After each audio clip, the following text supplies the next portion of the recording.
Hello दोस्तों, welcome to text book super coaching. I hope my voice is clearly audible. और आज मैं बहुत अच्छे से आप लोगों को बताने वाली हूँ करंट अकाउंट बैलेंस का मतलब। बहुत सारे स्टूडेंट्स को ये प्रॉब्लम रहती है। बेसिकली ये क्वेश्चन आपका दिसंबर 2023 में आया था और मैं सभी को ये क्लियर करना चाहती हूँ कि भाई अगर आपको करंट अकाउंट बैलेंस के बारे में पूछा जा रहा है, बेसिकली आपको करंट अकाउंट डेफिसिट से रिलेटेड पूछा गया था, तो ये क्वेश्चन आपका क्लियर होना चाहिए। अगर आप लोगों ने मास्टर क्लास अटेंड कर ली है तो वेल एंड गुड, नहीं अटेंड की है तो I just wanted to deliver this message कि 7:30 पे मेरी क्लास होती है यूट्यूब पे, बिल्कुल फ्री सेशन है। 8:30 पे क्लास होती है, मास्टर सेशन होता है, मैथमेटिकल इकोनॉमेट्रिक्स की प्रैक्टिस होती है। ठीक है, तो करंट अकाउंट बैलेंस से रिलेटेड ये क्वेश्चन आया था दिसंबर में। तो आपको यहाँ पे बेसिकली इस क्वेश्चन से रिलेटेड क्या करना है, आपको यहाँ पे ध्यान रखना है कि एग्रीगेट डिमांड वाले मेथड मतलब एक्सपेंडिचर मेथड से जनरली आप क्या कैलकुलेट कर पाते हो, इनकम कैलकुलेट कर पाते हैं। ठीक है, तो आपको यहाँ पे सी इज गिवन, ठीक है, फिक्स्ड कंजम्पशन एक्सपेंडिचर। ठीक है, यहाँ पे आपको कंजम्पशन एक्सपेंडिचर गवर्नमेंट के पॉइंट ऑफ व्यू से कैपिटल फॉर्मेशन गिवन है। तो मतलब ये दोनों चीजें आपके गवर्नमेंट ने दो बाइफोकेट कर दिया था। ठीक है, तो ये दो चीजें तो अवेलेबल है। ठीक है, और यहाँ पे मैंने वापस से आई लिख दिया है, let me correct it, this is NX. एक मिनट, ठीक है, दिस इज एनएक्स, आपको एनएक्स ही कैलकुलेट करना है। ठीक है, आपको एनएक्स कैलकुलेट करना है। ईडी इज ऑलरेडी गिवन, ठीक है, करंट अकाउंट की इनकम इज ऑलरेडी गिवन। ठीक है, तो ये आपका क्या हो जाएगा, एडी हो जाएगा।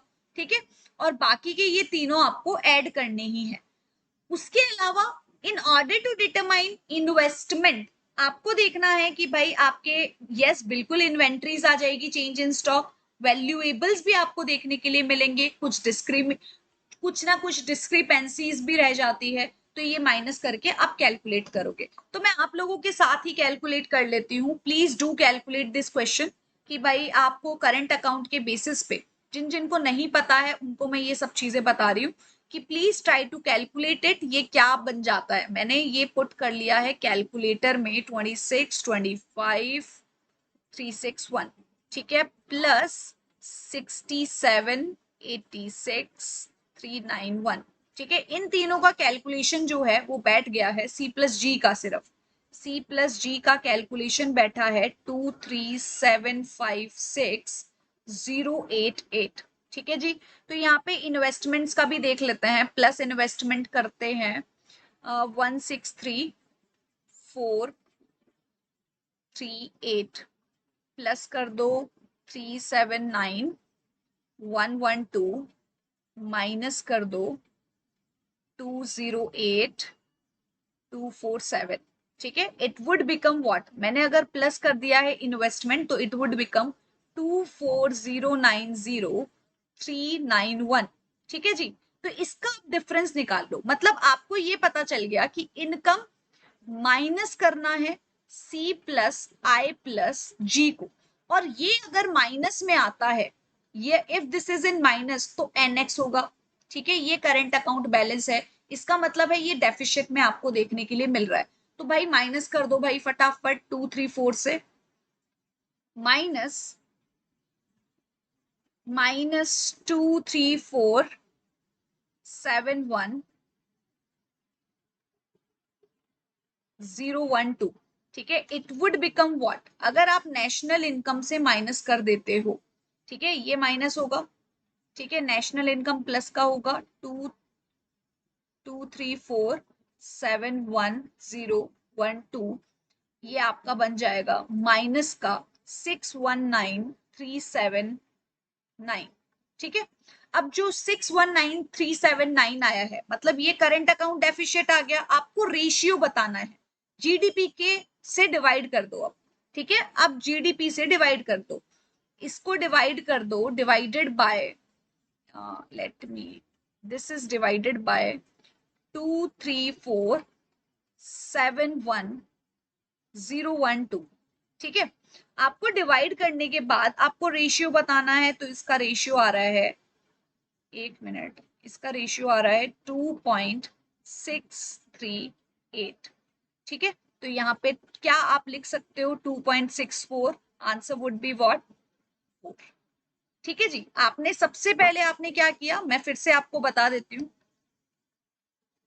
सबसे पहले आपने क्या किया, यहाँ पे आपने किया है इनकम C प्लस आई प्लस जी प्लस NX। आपको क्या चाहिए, NX चाहिए। आप क्या करोगे, ये इस साइड शिफ्ट हो जाएगा।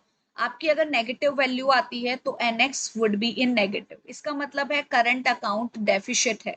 इसका आपने रेशियो निकाला GDP से डिवाइड करके, ठीक है, एंड मतलब मल्टीप्लाइड बाय 100 कर देना, तो आपका आंसर आ जाएगा 2.64।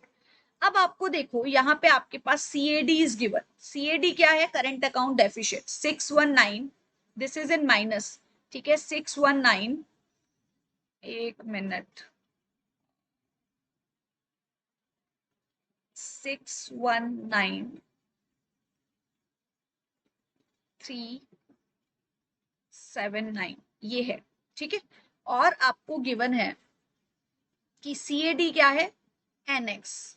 NX का मतलब क्या होता है, एक्सपोर्ट माइनस इंपोर्ट, ठीक है जी। अब आपको क्या पूछा जा रहा है, एक्सपोर्ट इज ऑलरेडी गिवन, ठीक है, एक्सपोर्ट क्या है 50, 49, 645, ठीक है। अब आपको माइनस करना है इंपोर्ट, ठीक है।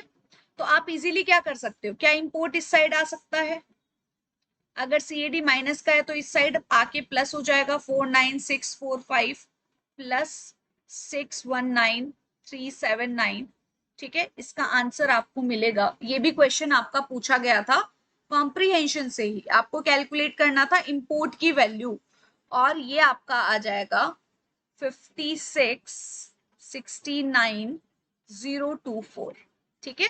ये भी आपका कॉम्प्रीहेंशन में ही आंसर था ए, ठीक है जी। तो ये क्वेश्चंस मैंने ग्रुप में शेयर किए थे, और I have to just let you know कि नेशनल इनकम के इस तरीके से भी बहुत सारे क्वेश्चंस पूछे जाते हैं। तो ये क्वेश्चन आपका करंट अकाउंट बैलेंस से रिलेटेड है, और you should be really like aware about this point, ठीक है। और अगर आपको नेशनल इनकम का फॉर्मूले से रिलेटेड सारी इंफॉर्मेशन गिवन है, आपको सिर्फ यहाँ पे NX निकालना था, ठीक है जी। Thank you so much, have a great day to all of you, मिलते हैं नेक्स्ट लेक्चर में। और इसके अलावा बहुत सारे जो भी आप लोगों को प्रॉब्लम्स होते हैं, तो please do let me know in the comments, ठीक है जी। Thank you so much, have a great day to all of you.